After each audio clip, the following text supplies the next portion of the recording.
How to skin a salmon. To skin or not to skin? If you're cooking salmon on the grill or for delicious crispy skinned salmon, you will most likely want to keep the skin on, since this helps to prevent the salmon flesh from sticking or tearing on the grill or in the pan. Salmon skin is also an overlooked delicacy and provides a crispy, complementary texture to the salmon meat. To skin a whole side of salmon, be sure to place your cutting board right against the edge of your counter.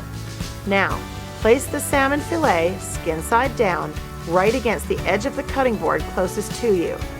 This will allow your hand and knife to run free and parallel to the skin against the board.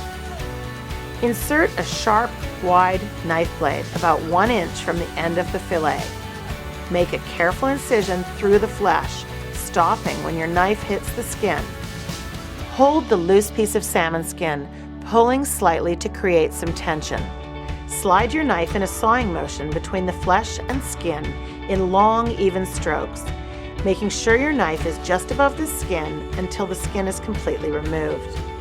It is important to keep your blade at an even 15-degree angle and to pull gently on the skin to create opposing tension.